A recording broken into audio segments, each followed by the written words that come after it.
क्या ये कॉटन बड कान में डालना चाहिए? ज़रूरी सवाल है। पहले कान के बारे में कुछ दिलचस्प मालूमात सुनते हैं, फिर इसका जवाब लेंगे। कान के दो अहम काम हैं, सुनना और जिस्म का तवाजुन यानी बैलेंस कायम रखना। आवाज़ की लहरें, साउंड वेव्स कान में दाखिल होती हैं, ईयर ड्रम यानी कान के पर्दे से टकराती हैं, इर्तिआश वाइब्रेशन पैदा होती है और इंसान सुनता है। अल्लाह ताला की कमाल कुदरत का शाहकार देखिए। कान में एक हड्डी होती है जिसे स्टेप्स कहा जाता है। इसका साइज सिर्फ 3 × 5 मिलीमीटर है। इतनी छोटी सी हड्डी है और अगर इसे कुछ हो जाए तो इंसान की ना सिर्फ सुनने की सलाहियत मुतासिर होती है बल्कि उसका तवाजुन भी खराब हो जाता है। कान का सबसे अंदर वाला हिस्सा जिसे इनर ईयर या लेबिरिंथ कहा जाता है, यहां सुनने वाला काम होता है और तवाजुन बैलेंस वाला भी। अक्सर लोग शिकायत करते हैं ना कि जी सर बहुत चकराता रहता है, ज़मीन घूमती हुई नज़र आती है, सही खड़ा नहीं हुआ जाता। उसकी एक वजह ये कान की खराबी भी हो सकती है। बहरहाल ये तो मुस्तनद डॉक्टर ही गाइड करेंगे। और कभी ऐसा भी होता है कि नज़ला ज़ुकाम हो जाए तो नाक में और सर में दर्द के साथ साथ कान में भी दर्द शुरू हो जाती है।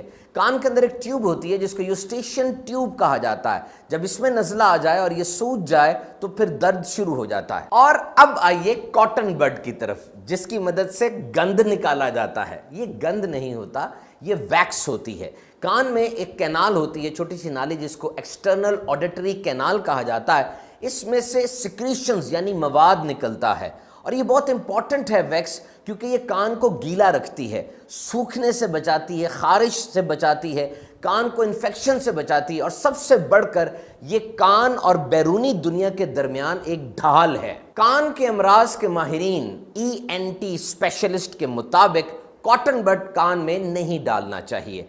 अगर वैक्स ज़्यादा हो जाए, इरिटेशन हो, तो अब किसी डॉक्टर को दिखाइए। वो पहले ड्रॉप्स के जरिए वैक्स को नरम करेंगे और सक्शन के जरिए उसको निकाल देंगे। परफोरेटेड ईयर ड्रम कान के पर्दे को जो नुकसान पहुंचता है, बहुत सी वजूहत हो सकती हैं। एयर प्रेशर जब तब्दील होता है, इंसान बहुत ऊपर चला जाता है, बहुत नीचे आ जाता है हवाई जहाज वगैरह में, या एक्सीडेंट हो जाए, सर पे कोई चोट लगे, या कोई बहुत ऊंची आवाज़ इंसान एकदम सुन ले, और फिर कॉटन बड का इस्तेमाल बिलखुसूस बच्चों में इंतहाई खतरनाक हो सकता है। और फिर इसके इस्तेमाल से अक्सर इसकी रुई गिरकर कान में रह जाती है, तो इस्तेमाल से बचा जाए। कान कभी स्विच ऑफ नहीं होते। आप सो भी जाएं तो कान सुनते रहते हैं, लेकिन उन आवाजों को ज़हन प्रोसेस नहीं करता ताकि नींद में खलल ना आ जाए। वर्ल्ड हेल्थ ऑर्गेनाइजेशन के मुताबिक दुनिया की 5% आबादी यानी 430 मिलियन अफराद, जिनमें 34 मिलियन बच्चे शामिल हैं, उनको सुनने में मसाइल हैं। अल्लाह अज़्ज़ा वजल की इस नेमत की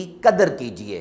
कानों से तिलावत कलाम पाक सुनिए, नाते पाक मुस्तफ़ा सल्लल्लाहु अलैहि वसल्लम सुनिए, ग़ीबत, चुगली, बहतान और गुनाहों भरी आवाज़ें ना सुनिए। फरमाने मुस्तफ़ा सल्लल्लाहु अलैहि वसल्लम, जो शख्स किसी कौम की बातें कान लगाकर सुने, हालांकि उन्हें वो नापसंद हो या वो उस बात को छुपाना चाहते हो, तो बरोज़े क़यामत उस शख्स के कानों में पिघला हुआ सीसा डाला जाएगा। अल्लाह ताला हमें आखिरत के अज़ाब से बचाए और नेकियां करने की तौफीक अता फरमाए।